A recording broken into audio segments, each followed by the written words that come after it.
ಇನ್ನೊಂದು ಸಲ. ಮಮತಾ ಅವರೇ, ನಿವೇದಿತಾ ಅವರೇ, ನಿರಂಜನ್ ಅವರೇ, ಸಂತೋಷು, ರಮೇಶು, ಮಂಜು ಅವರೇ, ಆಮೇಲೆ ಅನಿರುದ್ಧ್, ಕರೆಕ್ಟಾ? ಹಾಂ, ಅನಂತ ಕೃಷ್ಣ, ಅನಂತ ಕೃಷ್ಣ, ಮೋಹನ, ಮೋಹನ, ಆಮೇಲೆ ಮಲ್ಲಾರಿನ, ಮತ್ತು ಇನ್ನು 5 ಜನ, 4 ಜನ ಹೆಸರನ್ನ ನಾನು ಜ್ಞಾಪಕ ಇಟ್ಕೊಳ್ಳೋಕ್ಕಾಗಿಲ್ಲ, ದಯವಿಟ್ಟು ಕ್ಷಮಿಸಬೇಕು. ಗೆಳೆಯರೇ, ನಿಮಗೆಲ್ಲ ಸುಂದರ ಸಂಜೆ. ಆಮೇಲೆ ನಾನಿವತ್ತು ಭಾಷಣದ ಬಗ್ಗೆ, ಪಬ್ಲಿಕ್ ಸ್ಪೀಕಿಂಗ್ ಬಗ್ಗೆ ನನಗೆ ಗೊತ್ತಿರುವಂಥ ಒಂದೆರಡು ವಿಚಾರಗಳನ್ನು ಹೇಳಲಿಕ್ಕೆ ಇಷ್ಟಪಡ್ತೀನಿ. ಪಬ್ಲಿಕ್ ಸ್ಪೀಕಿಂಗು ತುಂಬ ಜನರಿಗೆ ಇಷ್ಟ ಇರುತ್ತೆ.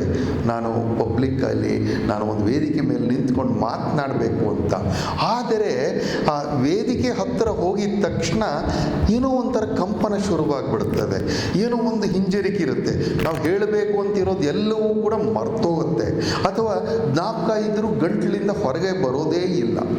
ಈ ಥರ ಒಂದು ಭಯದ ವಾತಾವರಣ ಅಥವಾ ಸಭಾ ಕಂಪನ ಅಂತ ಏನು ಕರಿತೀವಿ, ಅದು ಬಹಳಷ್ಟು ಜನರಿಗೆ ಕಾಡ್ತಾ ಇರುತ್ತೆ.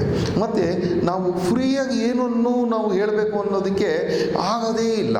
ಅದಕ್ಕೋಸ್ಕರ ಇದಕ್ಕೆಲ್ಲ ತಯಾರಿ ಬೇಕಾಗ್ತದೆ. ಇಂಥ ತಯಾರಿಯನ್ನು ನಾವು ಸೂಕ್ತವಾದ ಮಾರ್ಗದರ್ಶಕರಿಂದ ನಾವು ಪಡೆದಾಗ ಏನಾಗ್ತದೆ, ನಾವು ಎಲ್ಲಿ ಬೇಕಾದರೂ ಯಾವ ವಿಷಯದ ಬೇಕಾದ್ರೂ ನಾವು ಮಾತಾಡಲಿಕ್ಕೆ ಸಾಧ್ಯ ಆಗುತ್ತೆ. ನಾವು ಯಾವ ರೀತಿಯಲ್ಲಿ ನಾವು ಭಾಷಣ ಮಾಡಬೇಕು ಅನ್ನೋದು ವೇದಿಕೆಯಿಂದ ವೇದಿಕೆಗೆ ಬೇರೆ ಬೇರೆ ಆಗ್ತಾ ಹೋಗುತ್ತೆ. ನಾವು ಪೋಡಿಯಂ ಇದ್ದಾಗ ಯಾವ ಥರ ಮಾತಾಡಬೇಕು, ಪೋಡಿಯಂ ಇಲ್ದಿರ ಈ ಥರ ಫ್ಲ್ಯಾಟಾಗಿ ಓಪನ್ ಸ್ಪೇಸಲ್ಲಿ ಮಾತಾಡಬೇಕಾದ್ರೆ ಹೇಗಿರಬೇಕು, ಸ್ಟೇಜ್ ಸ್ವಲ್ಪ ಎಲಿವೇಟೆಡ್ ನಮಗೆ ಸ್ಟೇಜ್ ಸಿಕ್ಕಿದಾಗ ಯಾವ ಥರ ಮಾತಾಡಬೇಕು, ಮತ್ತು ನಮ್ಮ ಪೋಸ್ಚರ್ಗಳು ಯಾವ ಥರ ಇರಬೇಕು. ಕೆಲವು ನೋಡ್ತಾರೆ ಹಿಂಗೆ ಇಟ್ಕೊಂಡು ಗೊತ್ತಾಯ್ತಾ ಅಂತ ಈ ಥರ ಆಗುತ್ತೆ. ಈ ಥರ ಎಲ್ಲ ಆಗಬಾರ್ದು. ಅಂದರೆ ಸಭೆಗೆ ಒಂದು ಘನತೆ ಇರುತ್ತದೆ. ನಾವು ಯಾವ ಆಡಿಯನ್ಸ್ ಬಗ್ಗೆ ನಾವು ಮಾತಾಡ್ತಾ ಇದ್ದೀವಿ, ಅಡ್ರೆಸ್ ಮಾಡ್ತಾ ಇದ್ದೀವಿ ಅನ್ನೋದ್ರ ಬಗ್ಗೆ ನಮಗೆ ಮನವರಿಕೆ ಇರಬೇಕಾಗ್ತದೆ. ಮಕ್ಕಳ ಹತ್ರ ಇದ್ದಾಗ ನಾವು ಯಾವ ಥರ ಮಾಡಬೇಕು, ನಿಮ್ಮಂತಹ ಪಂಡಿತರು ಸ್ಕಾಲರ್ಸ್ಗಳು ಇದ್ದಾಗ ಯಾವ ಥರ ಮಾತಾಡಬೇಕು ಅಂತ. ಬರೀ ನಾವು ಹಾಸ್ಯವನ್ನೇ ಮಾಡಿಕೊಂಡು ಮಾತಾಡೋದಾಗಲಿ ಅಥವಾ ಮುಖ ಗಂಟಿಟ್ಟುಕೊಂಡು ಮುಖ ಕಿವಿಚಿಕೊಂಡು ಮಾತಾಡೋದಾಗಲಿ ಎರಡೂ ಕೂಡ ನಿಷಿದ್ಧ. ನಾವು ಮಾತನಾಡುವ ವಿಷಯದ ಬಗ್ಗೆ ನಮಗೆ ಆ್ಯಸ್ ಎ ಪಬ್ಲಿಕ್ ಸ್ಪೀಕರ್ ನಾವು ಅತಿಥಿಯಾಗಿ ಹೋಗಿದ್ದೇವಾ ಅಥವಾ ನಿರೂಪಕನಾಗಿ ಹೋಗಿದ್ದೇನಾ ಅನ್ನೋದು ನಾವು ಮೊದಲನೇದಾಗಿ ತಿಳ್ಕೊಬೇಕಾಗತ್ತೆ.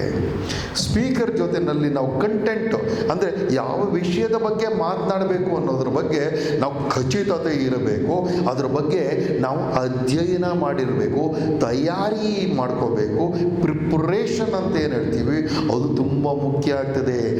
ನಂಗೆ ಮಾತಾಡೋಕ್ಕೆ 25 ವರ್ಷ ಮಾಡಿದ್ದೀನಿ ನನಗೇನು ಅಂತ ಅಂದ್ಬಿಟ್ಟು 26ನೇ ವರ್ಷದನ್ನು ತೆಗೆದುಕೊಂಡ್ರೆ ನಾವು ಫ್ಲಾಪ್ ಆಗೋದು ಗ್ಯಾರಂಟಿ.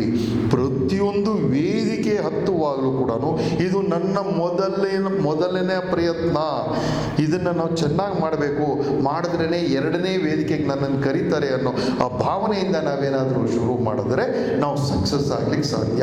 ತಯಾರಿ ಮಾಡ್ಕೊಳ್ತೀವಿ. ವಿಷಯದ ಬಗ್ಗೆ ಸ್ವಲ್ಪ ಅಧ್ಯಯನ ಮಾಡ್ಕೋಬೇಕು. ಮತ್ತು ನಾವು ನಿರೂಪಕರಾಗಿ ಏನಾದ್ರು ಇದ್ದ ಅಂತಂದರೆ ಬಂದಿರುವಂತಹ ಅತಿಥಿಗಳ ಬಗ್ಗೆ ಸ್ವಲ್ಪ ಮಾಹಿತಿ ಇರಬೇಕು. ನಾವು ನಿರೂಪಕರಾಗಿ ಹೋಗಬೇಕಾದ್ರೆ ಯಾವ ವಿಷಯದ ಬಗ್ಗೆ ಮತ್ತು ಅಲ್ಲಿ ಚರ್ಚೆ ಆಗುತ್ತೆ ಅನ್ನೋದ್ರ ಬಗ್ಗೆ ನಮಗೆ ಮುಂಚೆನೇ ಗೊತ್ತಿರಬೇಕು. ಯಾರ್ಯಾರು ಅತಿಥಿಗಳು ಬರ್ತಾರೆ ಅನ್ನೋದು ಗೊತ್ತಿರಬೇಕು. ಅವ್ರ ಹೆಸರುಗಳನ್ನು ಜ್ಞಾಪಕ ಇಟ್ಕೊಳ್ಳುವಂಥ ಒಂದು ಕೌಶಲ್ಯ ಕೂಡ ಇರಬೇಕಾಗತ್ತೆ. ನಾವು ವಿಷಯದ ತಿಳ್ಕೊಂಡ ಮೇಲೆ ನಾವು ಸರಾಗವಾಗಿ ಒಂದೇ ಇದ್ರೊಳಗೆ ಮಾತಾಡ್ಕೊಂಡು ಹೋದರೆ ಆಕರ್ಷಕವಾಗಿ ಇರಲಿಕ್ಕೆ ಸಾಧ್ಯ ಇಲ್ಲ.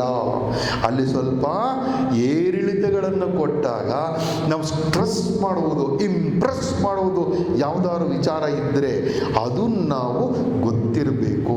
ಅವಾಗ ಏನಾಗ್ತದೆ ಅಂದರೆ ನೀವು ಒಂದು ಪ್ಯಾರಾದಲ್ಲಿ ಹೇಳಿರುವಂಥ ಎಲ್ಲ ವಿಷಯಗಳನ್ನು ಒಂದೇ ಒಂದು ಲೈನ್ನಲ್ಲೋ ಒಂದು ಪದದಲ್ಲೋ ಅದಕ್ಕೆ ನಾವು ಇಂಪ್ರೆಸ್ ಮಾಡಿ ಅದಕ್ಕೆ ನಾವು ಒತ್ತು ಕೊಟ್ಟು ಹೇಳಿದಾಗ ಜನರಿಗೆ ಮುಟ್ಟುತ್ತೇವೆ. ನಾವು ಮಾತನಾಡ್ತಾ ಇದ್ದಾಗಲೇ ನಮ್ಗೆ ಗೊತ್ತಾಗ್ಬಿಡುತ್ತೆ ನಾವು ಮಾತಾಡ್ತಾ ಇರೋದು ಜನರಿಗೆ ಇಷ್ಟ ಆಗಿದೆಯೋ ಇಲ್ಲವೋ ಅಂತ. ಆಗ ನಾವು ಸೂಕ್ತವಾಗಿ ಬದಲಾವಣೆ ಮಾಡ್ಕೋಬೇಕಾಗುತ್ತೆ. ಇಲ್ಲ ಅಂತಂದರೆ ನಾವು ಒಬ್ಬರೇ ಹಾಗಾಗಬಾರ್ದು. ನಮ್ಮ ಜೊತೆ ನಾವು ಆಡಿಯನ್ಸು, ಪ್ರೇಕ್ಷಕರನ್ನು, ಕೇಳುಗರನ್ನು ಜೊತೆಯಲ್ಲೇ ಕರೆದುಕೊಂಡು ಹೋಗಬೇಕಾಗತ್ತೆ.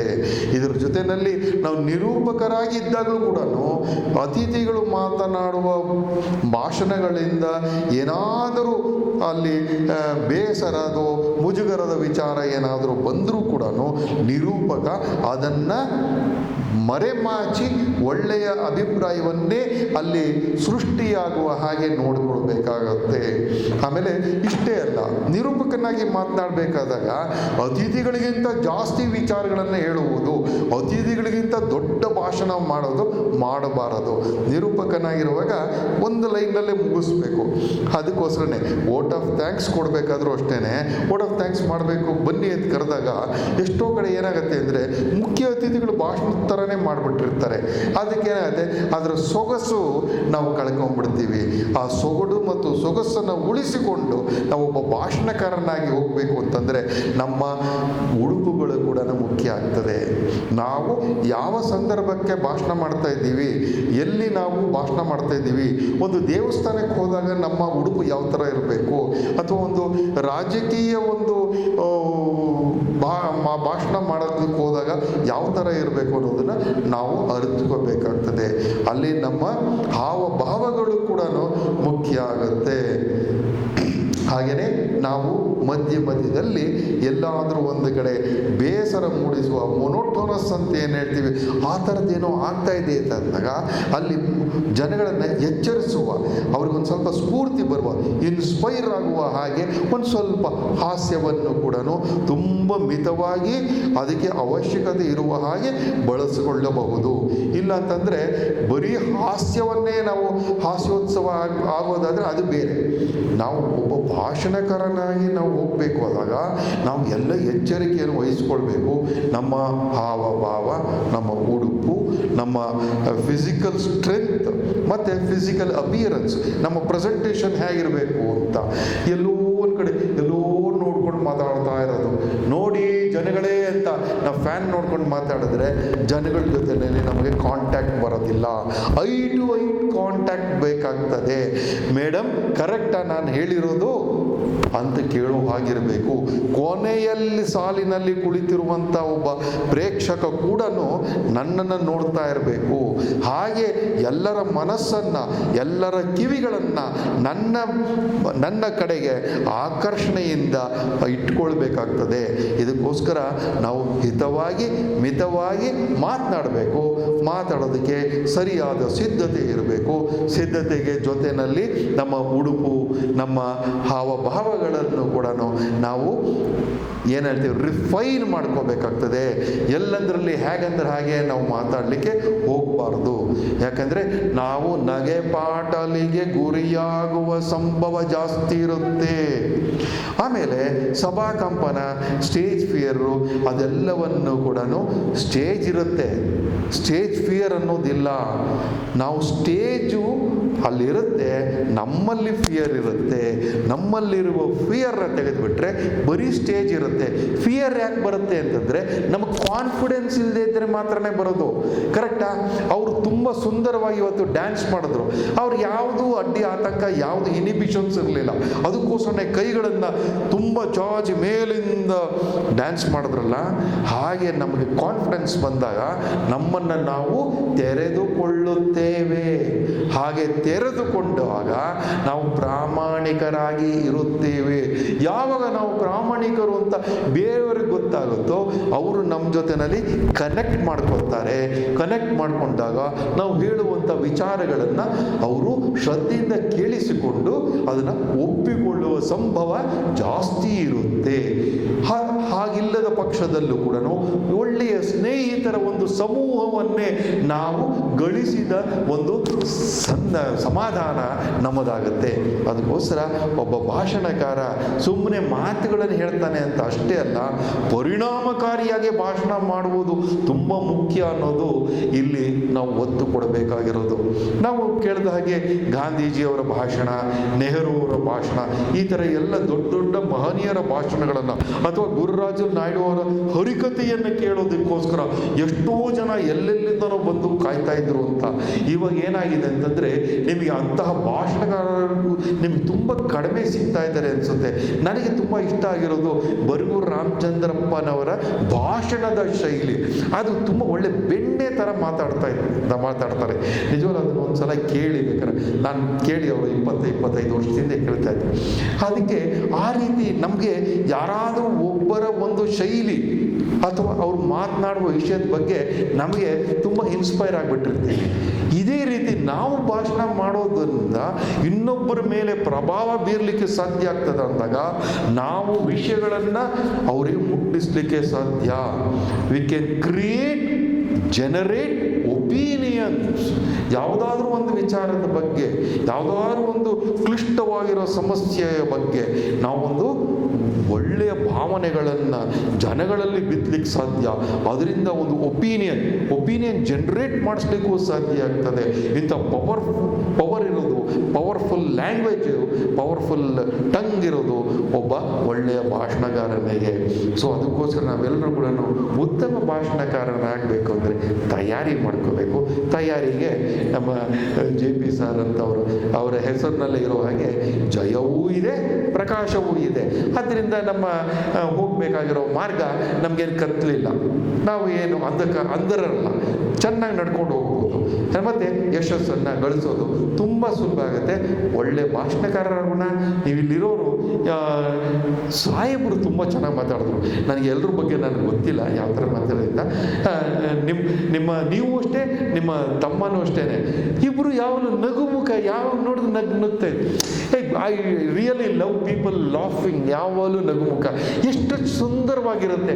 ಸಾಹೇಬ್ರು ಹೇಳ್ತಾರೆ ಸುಂದರ ಸಂಜೆ, ಸುಂದರ ಮುಂಜಾನೆ. ಅದು ಹೇಳಿದಾಗ ನಾವು ಅದು ಸುಂದರ ಸಂಜೆ ನಾವು ಹೇಳ್ತಿರ್ಬೇಕಾದ್ರೆ ಮುಖದಲ್ಲಿ ನಮಗೆ ಗೆಲುವು ಬರಬೇಕು. ನಾವು ಭಾಷಣ ಮಾಡ್ತಿರ್ಬೇಕಾದ್ರೆ ನಮ್ಮಿಂದ ಯಾರಾದರೂ ಒಳ್ಳೆಯದಕ್ಕೆ ಉತ್ತೇಜಿತರಾಗಬೇಕು. ಅಂಥ ಒಂದು ಸುಂದರ ಮುಂಜಾನೆ ಆಗಲಿ, ಸುಂದರ ಸಂಜೆಯನ್ನಾಗಲಿ ನಮ್ಮದನ್ನಾಗಿಸಿಕೊಳ್ಳಬೇಕು ಅಂತಂದರೆ ಸತ್ಸಂಗ ತುಂಬ ಮುಖ್ಯ ಆಗ್ತದೆ. ಸತ್ಸಂಗಶ್ಚ ವಿವೇಕಶ್ಚ ನಿರ್ಮಲಂ ನಯನದ್ವಯಂ. ನಿರ್ಮಲಂ ನಯನದ್ವಯಂ. ಕಣ್ಣುಗಳು, 2 ಕಣ್ಣುಗಳು ನಿರ್ಮಲವಾದ ಕಣ್ಣುಗಳು. ಯಾವುದು? ಸತ್ಸಂಗಶ್ಚ ವಿವೇಕಶ್ಚ. ಸತ್ಸಂಗ ಒಳ್ಳೆಯ ಸಂಘ ರೀ. ನಾವು ಯಾರು ಕೂಡ ಏನೋ ಕಾಲಹರಣೆ ಮಾಡೋದಕ್ಕೆ ಬಂದಿಲ್ಲ. ಎಲ್ಲರೂ ಕೂಡ ಸತ್ಸಂಗ ಇಲ್ಲಿರೋದು. ನಾವೆಲ್ಲರೂ ಕೂಡ ಸಮಾನ ಮನಸ್ಕರು. ಏನನ್ನೋ ಕಲಿಯೋದಕ್ಕೆ, ಏನನ್ನೋ ತಿಳಿದುಕೊಳ್ಳುವುದಕ್ಕೆ, ನಮ್ಮಲ್ಲೇ ಬದಲಾವಣೆಗಳನ್ನು ಕಾಣಲಿಕ್ಕೆ, ವಿಕಸನವನ್ನು ಹೊಂದಲಿಕ್ಕೆ, ಟ್ರಾನ್ಸ್ಫಾರ್ಮ್ ಆಗಲಿಕ್ಕೆ ನಾವೆಲ್ಲ ಸೇರಿದ್ದೀವಿ ಸಜ್ಜನರು. ಮತ್ತೆ ನಮಗೆ ವಿವೇಕ ಇದೆ. ವಿವೇಕಶ್ಚ. ಸತ್ಸಂಗದ ಜೊತೆಯಲ್ಲಿ ವಿವೇಕ ತುಂಬ ಮುಖ್ಯ. ವಿವೇಕ ಅಂದರೆ not only discretion, is also wisdom, ancient wisdom ಅನ್ನೋದು ತುಂಬ ಮುಖ್ಯ. ಅದಕ್ಕೋಸ್ಕರ ಸತ್ಸಂಗದ ಜೊತೆಯಲ್ಲಿ ವಿಸ್ಡಮ್ಮು ಸೇರಿಕೊಂಡಾಗ ನಮಗೆ 2 ಕಣ್ಣುಗಳು, ಪ್ರಕಾಶಮಾನವಾದ, ಹೊಳೆಯುವ, ನಮ್ಮನ್ನು ತಪ್ಪು ದಾರಿಗೆ ತಳ್ಳದೇ ಇರುವಂತಹ ಕಣ್ಣುಗಳು ನಮಗೆ ಸಿಕ್ಬಿಡುತ್ತೆ. ಆವಾಗ ನಾವು ಸಾಧನೆ ಮಾಡಲಿಕ್ಕೆ ಸಾಧ್ಯ ಆಗ್ತದೆ. ನಿಜವಾಗ್ಲೂ ಮೊದಲನೇ ಸಾಹೇಬ್ರು ಹೇಳ್ತಾ ಇದ್ರು, ಮೊದಲನೇ step is very important. Correct ಅಲ್ವಾ ಸರ್? ನಿಮ್ಮ ಸ್ವಲ್ಪ ಎತ್ತಿಗೆ ಬರ್ತೀರಾ? If you don't mind sir, I will call. Sir ಬನ್ನಿ, ದಯವಿಟ್ಟು ಬನ್ನಿ. ಸರ್, ತಮ್ಮ ಹೆಸರು? ಸಂತೋಷ್ ಅವರೇ, ನೀವು ಬನ್ನಿ, ಹತ್ರ ಬನ್ನಿ. ಸರ್, ನಾವು ಬಿಳಿ ಶರ್ಟ್ ಹಾಕ್ಕೊಂಡಾಗ, ಬಿಳಿ ಬಟ್ಟೆ ಹಾಕ್ಕೊಂಡಾಗ ನಾವು ಒಂಚೂರು ಕಲೆ ಮಾಡ್ಕೋಬಾರ್ದು. ಇಲ್ಲಾಗ್ಬಿಡ್ತು. ಅಲ್ಲ ಅದೇನಾರಾಗ್ಬಿಡಿ, ವಿ ಕೆನಾಟ್ ಗಿವ್ ರೀಸನ್ಸ್. ಸಾಹೇಬ್ರು ಹೇಳಿದ್ರು ಅದು ಹಂಗೆ ಆಗಬೇಕು, ಹಾಡು ಹೇಳಬೇಕು. ನೋ, ನನಗೆ ಬರಲ್ಲ, ಆ ಥರ ಆಪ್ಷನ್ಸೇ ಇರಲ್ಲ. ನಾವು ಜೀವನದಲ್ಲಿ ಪಾಠವನ್ನು ಕಲಿಯಬೇಕು. ಇಲ್ಲದಿದ್ದರೆ ಜೀವನವೇ ಪಾಠ ಆಗಿಬಿಡುತ್ತೆ. ಅದಕ್ಕೋಸ್ಕರ ಸರ್, ನಿಮಗೆ ಏನಾಗಬೇಕು ಅಂತ ಇಷ್ಟ ಆಯಿತು ಚಿಕ್ಕ ಹುಡುಗ ಇದ್ದಾಗ? ಏನು ನಿಮ್ಮ ambition? What was your ambition? ಆ ಸಮಯದಲ್ಲಿ ತುಂಬ ಆಸೆಗಳಿತ್ತು. ಬಟ್ ಮಿಲಿಟರಿ ಅಲ್ಲ, ಅದೇ ಹೇಳಿ, ಏನಾಗಬೇಕು? ಮಿಲಿಟರಿ ಆಗಬೇಕು ಅಂತಲಿದ್ವಿ. ಮಿಲಿಟರಿ, ಆಮೇಲೆ ಬರ್ತಾ ಮೈಕ್ ಬಾಯ್ ಹತ್ರ ಎಜುಕೇಷನ್ ಕಂಪ್ಲೀಟ್ ಮಾಡಲಿಕ್ಕೆ ಇದ್ದಾಗ ಡೌನ್ ಆಯಿತು. ಮತ್ತು ಇರೋ ಪ್ರೊಫೆಷನಲ್ಲೇ ಸೆಲೆಕ್ಟ್ ಮಾಡ್ಕೊಂಡು ಮೈಕ್ ಹತ್ರ ಇಟ್ಕೊಳ್ಳಿ ಸರ್. ಹಾಂ, ನಿಮ್ಮ ಮಕ್ಕಳು ಏನು ಮಾಡ್ತಾರೆ? ಮಕ್ಕಳು ಎಜುಕೇಷನ್ ಮಾಡ್ತಿದ್ದಾರೆ. ಏನು ಮಾಡ್ತಾರೆ? 7ನೇ ಕ್ಲಾಸ್. ಅವ್ರನ್ನ ಏನು ಮಾಡಿಸ್ಬೇಕು ಅಂತಿದ್ದೀರಾ? ಇಂಜಿನಿಯರು. ಹಾಂ, ಕೂತ್ಕೊಳ್ಳಿ. ಆಮೇಲೆ ನಮ್ಮಲ್ಲಿ ಆ್ಯಂಬಿಷನ್ಸ್ ಇರುತ್ತೆ. ಚಿಕ್ಕ ಹುಡುಗರಾಗಿದ್ದಾಗ ನಾವು ಅದಾಗಬೇಕು, ಇದಾಗಬೇಕು, ಮಿಲ್ಟ್ರಿಗೆ ಸೇರಬೇಕು, ಪೊಲೀಸ್ ಆಗಬೇಕು, IPS ಆಫೀಸರ್ ಆಗಬೇಕು ಅಂತ ಕಾರಣಾಂತರಗಳಿಂದ ಅದು ಕೈಗೂಡೋದೇ ಇಲ್ಲ. ಅದನ್ನು ನಾವೇನು ಮಾಡ್ತೀವಿ, ನಮ್ಮ ಮಕ್ಕಳಲ್ಲಾದರೂ ಅದನ್ನು ಅದು ಸಾಧಿಸಿ ಸಂತೋಷ ಪಡೋ ಒಂದು ಪ್ರಯತ್ನ ಮಾಡ್ತೀವಿ. ಸಾಹೇಬರು ಅದನ್ನು ಮಾಡ್ತಾ ಇದ್ದಾರೆ. ಆದ್ದರಿಂದ ಅವರು ಒಬ್ಬ ಸಾಧಕರ ಪಟ್ಟಿಗೆ ಅವರು ಕೂಡ ನಾವು ಸೇರಲಿಕ್ಕೆ ಅರ್ಹರು ಅನ್ನೋದಕ್ಕೋಸ್ಕರ ಒಂದು ಚಪ್ಪಾಳೆ ಹೊಡೆದ್ಬಿಡೋಣ ಅವ್ರಿಗೆ. ಇಲ್ಲಿ ಮೇಡಮ್ ಅವರು ಸರ್ ಹೇಳ್ಬೋದಾ ಒಂದೆರಡು ಮಾತು? ಮೇಡಮ್ ಅವರು ತುಂಬ ಹಿಂಜರಿಕೆ ಇತ್ತು, ಯಾಕೋ ಗೊತ್ತಿಲ್ಲ. ನೀವು ಇನ್ನು ಸ್ವಲ್ಪ ನಿಮಗೆ ಸ್ವಲ್ಪ ಉತ್ತೇಜನ ಕೊಟ್ಟರೆ ನೀವು ಚಳಿ ಬಿಡ್ತೀರ ಅಂತ. ಆ ಮೇಡಮ್ ಅಂತೂ ಚಳಿ ಬಿಟ್ಟಿರಲಿಲ್ಲ, ನಿಜವಾಗ್ಲೂ ಸಂಕೋಚ ತುಂಬ ಇತ್ತು. ಆಮೇಲೆ ನೀವು ತುಂಬ ಚೆನ್ನಾಗಿ ಡ್ಯಾನ್ಸ್ ಮಾಡಿದ್ರಿ, ಸಾಹೇಬರು ಚೆನ್ನಾಗಿ ಮಾತಾಡಿದ್ರು. ಅವರು ಹಾಫ್ ಹಾರ್ಟೆಡ್, ಇಲ್ಲಿವರೆಗೂ ಕೂಡ ತುಂಬ ಫ್ರೀಯಾಗಿದ್ದರು, ಬೇರೆ ಇದು ಶಿಥಿಲವಾಗಿಬಿಟ್ಟಿತ್ತು. ಆಮೇಲೆ ಇಲ್ಲಿ ನಿರಂಜನ್ ಸಾಹೇಬರು ಎಷ್ಟು ಚೆನ್ನಾಗಿ ಹಾಡು ಹೇಳ್ತಾರೆ, ನಿಜವಾಗ್ಲೂ ಒಂದು ಗೋಷ್ಠಿನೇ ಮಾಡಿಬಿಡ್ಬೋದು. ಒಂದು 4-5 ಹಾಡುಗಳನ್ನು ಅಭ್ಯಾಸ ಮಾಡಿದ್ರೆ ಯಾರು ಒಳ್ಳೆಯವ್ರ ಹತ್ರ ಅಭ್ಯಾಸ ಮಾಡ್ಕೊಂಬಿಡಿ. ಹೇಳ್ಬೋದು ಚೆಲ್ಲಿದರೂ ಮಲ್ಲಿಗೆಯ, ಅದನ್ನು ಹೇಳಿದಾಗ ಸಾಹೇಬ್ರು ಹೇಳಿದ್ರು ಅದನ್ನು ಆ್ಯಕ್ಷನ್ ಮಾಡಿ ತೋರಿಸು ಅಂತ. ಮೇಡಮ್ ಕರೆಕ್ಟಾಗಿ ತೋರಿಸೋದು, ಚೆಲ್ಲಿದರು ಮಲ್ಲಿಗೆಯ. ನಾವು ಮಲ್ಲಿಗೆನ ದೇವ್ರಿಗೆ ಅರ್ಪಿಸ್ಬೇಕಾದ್ರೆ ಹಿಂಗೆ ಎಸೆಯಲ್ಲ ಅಲ್ವಾ? ಹಿಂಗೆ ಎಸೆಯೋದ್ರೆ ಬಿಸ್ಕತ್ ಪ್ಯಾಕೆಟ್ನ ಯಾರಿಗೋ ಎಸ್ತಂಗೆ ಗೊತ್ತಲ್ಲ, ಯಾವುದೋ ಟಿ ವಿನಲ್ಲೆಲ್ಲ ಬಂದ್ಬಿಟ್ಟಿತ್ತಲ್ಲ, ಹಂಗಾಗ್ಬಿಡುತ್ತೆ. ಅಲ್ಲ, ನಾವು ದೇವರಿಗೆ ಹೀಗೆ ಹಾಕ್ತೀವಿ, ಮೃದುವಾಗಿ ತುಂಬ ಭಕ್ತಿಯಿಂದ ಅರ್ಪಿಸ್ತೀವಿ. ನಾವು ದೇವರಿಗೆ ಹೂವನ ಎರಚಲ್ಲ, ಕೊಡಲ್ಲ, ಇಸ್ಕೊಳ್ತಾರೆ ಪಾಪ ದೇವರು, ಇಲ್ಲ, ನಾವು ಅದನ್ನು ಅರ್ಪಣೆ ಮಾಡ್ತೀವಿ, ನಿಧಾನಕ್ಕೆ ಹಿಂಗೆ ಕೊಡ್ತೀವಿ. ಮೇಡಮ್ ಅದನ್ನು ತೋರಿಸಿದ್ರು, ನಂಗೆ ತುಂಬ ಅದು ಇಷ್ಟ ಆಯಿತು. ಆಮೇಲೆ ಮಿಕ್ದವರೆಲ್ಲರೂ ಕೂಡ ಸ್ವಲ್ಪ ಊಟದ ನಂತರ ಅದರ ಇಫೆಕ್ಟು ತುಂಬ ಇರುತ್ತೆ. ಅದಕ್ಕೋಸ್ಕರನೇ ಸಾಹೇಬರು ಊಟ ಮಾಡುವಂತಾಗ ನಾನು ಮಾಡಲಿಲ್ಲ, ಯಾಕಂದರೆ ಊಟ ಮಾಡಿದ್ಮೇಲೆ ಬೇರೆ ಬೇರೆ ತೊಂದರೆಗಳು ಬರುತ್ತೆ. ಅದಕ್ಕೋಸ್ಕರನೇ ನಾವು ಯಾವುದೇ ಪೂಜೆಗಳನ್ನು ಮಾಡಬೇಕಾದ್ರೆ ಬೆಳಗ್ಗೆ ಹೊತ್ತು ನಾವೇನು ಮಾಡ್ತೀವಿ, ಉಪವಾಸ ಇದ್ದು ಮಾಡ್ತೀವಿ. ಉಪವಾಸ ಇದ್ದು ಮಾಡೋದ್ರಿಂದ ನಮಗೆ ಯಾವ ತೊಂದರೆನೂ ಬರಲ್ಲ, ಮೋರ್ ಓವರ್ ವಾಸನೆನೂ ಬರಲ್ಲ ಅಲ್ವಾ? ಗ್ಯಾಸ್ ರಿಲೀಸ್ ಆಗಿಬಿಡುತ್ತೆ, ಇಲ್ಲ ಜಾಸ್ತಿ ಏನಾದ್ರು ತಿಂದ್ಬಿಟ್ಟಿದ್ರೆ. ಅದನ್ನೆಲ್ಲ ಅವಾಯ್ಡ್ ಮಾಡೋದಕ್ಕೋಸ್ಕರ ನಾವು ಉಪವಾಸ ಇದ್ದು ಭಕ್ತಿಯಿಂದ ಶ್ರದ್ಧೆಯಿಂದ ಮಾಡಿ ಆ ನಂತರ ಪ್ರಸಾದವನ್ನು ಸ್ವೀಕರಿಸಿ ಧನ್ಯತಾ ಭಾವವನ್ನು ನಾವು ಅನುಭವಿಸ್ತೀವಿ. ಇಷ್ಟೊತ್ತು ನನ್ನ ಮಾತನ್ನು ಸಹಿಸ್ಕೊಂಡಿದ್ದೀರಲ್ಲ, ನಿಮ್ಮಂಥ ಶ್ರೀಮಂತ ವ್ಯಕ್ತಿಗಳು ನನಗೆ ಹೊಸದಾಗಿ ಎಲ್ಲ ಪರಿಚಯ ಆಗಿದ್ದಕ್ಕೆ ತುಂಬ ಸಂತೋಷ ಇದೆ. ನಮಸ್ಕಾರ.